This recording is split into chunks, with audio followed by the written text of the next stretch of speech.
تجھے بنا دیا، تجھے شکر ادا کرنا چاہیے۔ صحابی پوچھتے ہیں امیر المومنین آپ نے تو کوئی بات نہیں کہی، ہم سوچ رہے تھے بیان کریں گے، تقریر کریں گے، کچھ واضح نصیحت کریں گے، آپ نے تو اپنے تعلق سے فرمایا، وجہ کیا ہے؟ حضرت عمر فرماتے ہیں اللہ نے مجھے امیر المومنین بنایا، حاکم بنایا، میرے سے اتنے شہر فتح کیے، میں نے دنیا کو فتح کر لیا، آدھی دنیا کو مجھے حکمراں بنا دیا گیا، میں کہیں میرے اندر تکبر نہ آ جائے، کہیں میرے اندر گھمنڈ نہ آ جائے، کہیں میرے اندر انا نہ آ جائے، اس لیے میں آج تمہارے لوگوں کے سامنے یہ کہتا ہوں کہ میں کچھ نہیں تھا، جو کچھ ہوں اس رب العالمین کی وجہ سے۔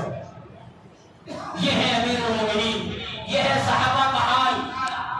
کہ سب کچھ ہونے کے باوجود اپنے دلوں کے اندر تکبر نہیں ہے۔ رسول اللہ صلی اللہ علیہ وسلم نے فرمایا جو انسان تکبر کرتا ہے اللہ رب العزت اس کو نظر رحمت کی نظر سے نہیں دیکھتے ہیں۔ ایک حدیث میں فرمایا رسول اللہ صلی اللہ علیہ وسلم نے فرمایا کل کو قیامت کے دن وہ لوگ جو متکبر ہیں، وہ لوگ جو متکبر ہیں، اللہ ان کو چونٹیوں کی شکل میں کل کو قیامت کے دن ذلیل کر کر اٹھائیں گے۔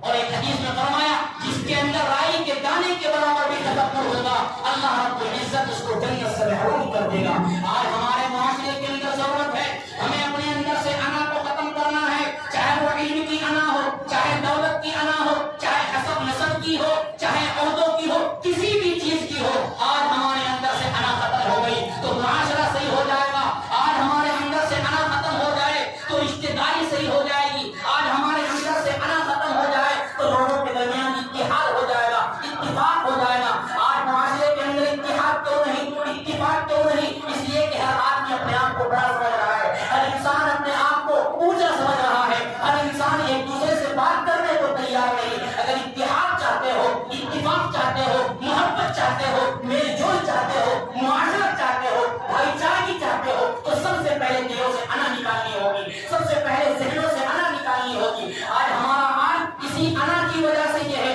آج ہم نمازی بن گئے، غیر نمازی کو حقیر سمجھ لیتے ہیں۔ اللہ نے ہمیں عبادت کرنے کا موقع دیا، ہم غیر عبادت کرنے والے کو، غیر نمازی کو حقیر سمجھ لیتے ہیں، اس کو بری نگاہوں سے دیکھتے ہیں، اس کو غلط نگاہوں سے دیکھتے ہیں، اس کو حقیر سمجھتے ہیں۔ اللہ نے ہمیں دولت دی ہے، ہم غریب کو اور فقیر کو بری نگاہوں سے دیکھتے ہیں، اور حال تو یہاں تک ہو گیا کہ اس گھمنڈ کی وجہ سے ہم سلام کرنے سے منع ہو گئے،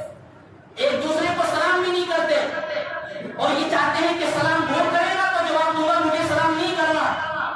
حالانکہ رسول اللہ صلی اللہ علیہ وسلم نے فرمایا کہ جو انسان سلام میں پہل کرتا ہے اللہ اس کو زیادہ نہیں کیا دیتے ہیں، جو سلام میں پہل کرتا ہے اللہ تکبر اس کے دل کے اندر سے ختم کر دیتے ہیں۔ ایک صحابی نے پوچھا یا رسول اللہ صلی اللہ علیہ وسلم سلام میں پہل کرنے والا کون شخص ہے؟ فرمایا سلام میں پہل وہی کرے گا جو اللہ کی رحمت کے قریب ہوگا،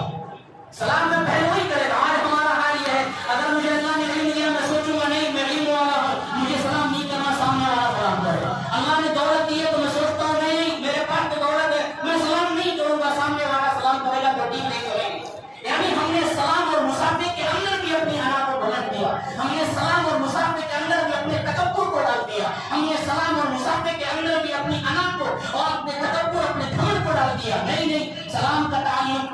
انا سے نہیں ہے، سلام کا تعلق اسلام سے ہے، سلام کا تعلق ایمان سے ہے، سلام کا تعلق قرآن سے ہے، سلام کا تعلق رسول سے ہے، سلام کا تعلق اللہ سے ہے۔ اللہ نے ایمان کی دولت دی ہے، اللہ نے اسلام عطا کیا ہے۔ میرے اور آپ کے آقا صلی اللہ علیہ وسلم نے فرمایا ایک دوسرے کو سلام کرو، آپ ان کو پہچانتے ہو یا نہ پہچانتے ہو، اگر ایک مومن ہے، اہل ایمان ہے، اسلام پر عمل کرنے والا ہے، اللہ کو ماننے والا ہے، تم اس کو سلام کرو، بڑوں چھوٹوں کا کوئی فرق نہ کرو، مال و دولت کا کوئی فرق نہ کرو۔ اس لیے ضروری ہے آج کا یہی پیغام ہے کہ اگر انشاءاللہ ہمارے دلوں کے اندر سے انا ختم ہو گئی، تکبر ختم ہو گیا، معاشرہ بھی صحیح ہو جائے گا اور ہمارے دلوں کے اندر محبت بھی پیدا ہو جائے گی اور لوگوں کے درمیان اتحاد اور اتفاق بھی پیدا ہو جائے گا۔ اور اگر انا یہی بیٹھی رہی تو ہماری عبادت بھی قابل قبول نہیں ہوگی۔ اللہ ہم سب کو عمل کرنے کی توفیق عطا فرمائے۔